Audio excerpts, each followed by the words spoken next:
ఏంటిది? ఇంత పెద్ద గొడవ జరిగితే జీతమివ్వను అని నేను అంత గట్టిగా చెప్తే కనీసం రివర్స్ కౌంటర్ కూడా వేయకుండా అంత ప్రశాంతంగా వెళ్ళిపోతున్నారు. వీళ్ల వెనకాలేదో పెద్ద ప్లానే ఉంది బాబు. అలా ఆ సాయంత్రం గడిచిపోయింది. రాత్రి అందరూ నిశ్శబ్దంగా భోజనం చేసి ఎవరి గదిలోకి వాళ్లు వెళ్లి విశ్రాంతి తీసుకున్నారు. సురేష్ తన గదిలో బెడ్ కింద ఉన్న సూట్ కేసులో జీతం డబ్బులు దాచేసి హాయిగా గుర్రు పెట్టి నిద్రపోయాడు. అర్ధరాత్రి 2 గంటలయ్యింది. ఇల్లంతా గాఢ నిద్రలో ఉంది. అప్పుడు మెల్లగా చీకట్లో అత్తాకోడళ్ళు ఇద్దరూ హాల్లోకి పిల్లుల్లా అడుగులు వేస్తూ వచ్చారు.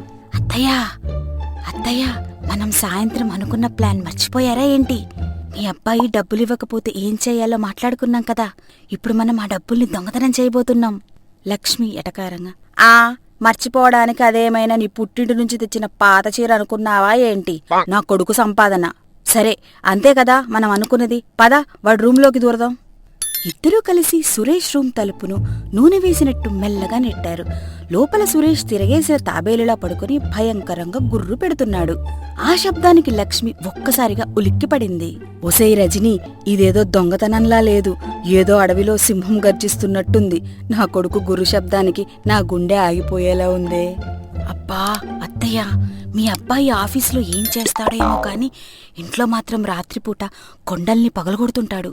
ఆ శబ్దమే మనకు ప్లస్ పాయింట్. ఆ గుర్రులోనే మనం సూట్ కేసు లాగేయాలి. కమాన్, నువ్వు కాళ్ళు పట్టుకో, నేను తలవైపు చూస్తాను. ఏమే, మనం వాడిని కిడ్నాప్ చేయడం లేదు, డబ్బులు కొట్టేస్తున్నాం. ఆ సూట్ కేసు ఎక్కడుందో చూడు ముందు. రజనీ మెల్లగా బెడ్ కిందకు దూరి సూట్ కేసు కోసం వెతకటం మొదలుపెట్టింది. అంతలో సురేష్ ఒక్కసారిగా గుర్రు పెట్టడం ఆపేసి నిద్రలోనే గట్టిగా మాట్లాడటం మొదలుపెట్టాడు. బాస్, ప్లీజ్ బాస్, లంచం వద్దు. నేను చాలా నిజాయితీపరుణ్ణి.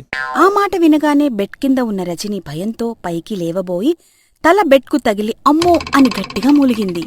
ఒసేయ్, నోర్ముయ్, వాడు నిద్రలోనే ఆఫీస్ బడ్జెట్ మీటింగ్ పెడుతున్నాడు. నువ్వేమో ఇక్కడ తలలు పగలగొట్టుకుంటున్నావు.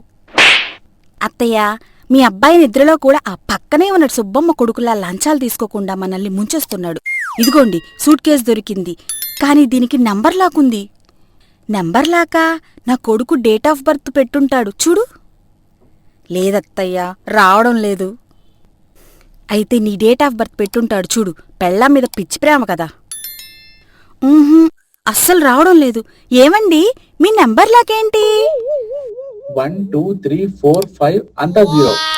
సురేష్ నిద్రలో అడిగిన ప్రశ్నలకు సమాధానం చెబుతున్నట్లు నంబర్లు చెప్పేసరికి లక్ష్మి కంగుతింది.